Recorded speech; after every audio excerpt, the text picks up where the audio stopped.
আসসালামু আলাইকুম রহমতুল্লাহ। কে কাকে হুমকি দিচ্ছে?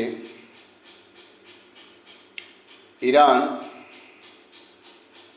আমেরিকাকে পাল্টা হুমকি দিচ্ছে, আমেরিকাও ইরানকে হুমকি দিচ্ছে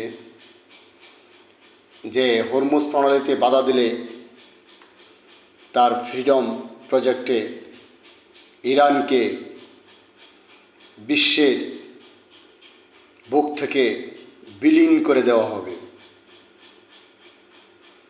আবার ইরানও হুমকি দিচ্ছে তার এই হরমুজ প্রণালী অতিক্রম করলে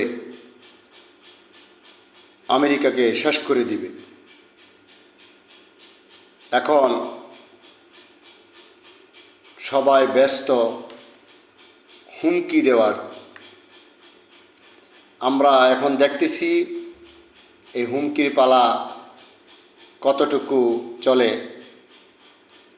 কার্যত যুদ্ধবিরতির মাঝেও দু দেশ একে অপরকে হুমকি দিয়ে যাচ্ছে যুদ্ধ শুরু করার জন্য। মনে হয় না এই যুদ্ধবিরতি বেশিক্ষণ থাকবে, কারণ এই হুমকি এক পর্যায়ে হামলায় রূপান্তরিত হবে। আমরা চাই না আর যুদ্ধবাদক বিশ্ববাসী এই খারাপ একটা যুদ্ধ দেখুক। যুদ্ধ মানেই অস্ত্র বেচা।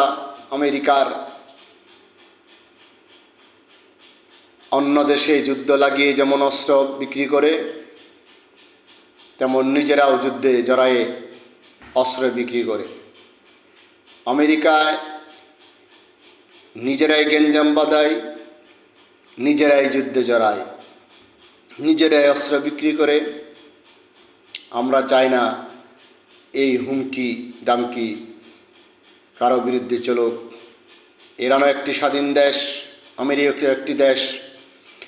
আমেরিকা যে কাজ করলে অপরাধ নয়, সেটা ইরান করলে কেন অপরাধ? এটা এখন জাতি জানতে চায়। সারা বিশ্বের মানুষের মনে প্রশ্ন বা উদ্বেগ। পারমাণবিক অস্ত্রের অধিকারী আমেরিকা যদি পারমাণবিক অস্ত্রের অধিকারী হয়ে নিজেকে ভালো মনে করে, তাহলে পারমাণবিক অস্ত্রের অধিকারী ইরান কেন হতে পারবে না? তাদের জন্য কেন ভালো নয়? আমরা এই হুমকি দামকি আর দেখতে চাই না। আমরা চাই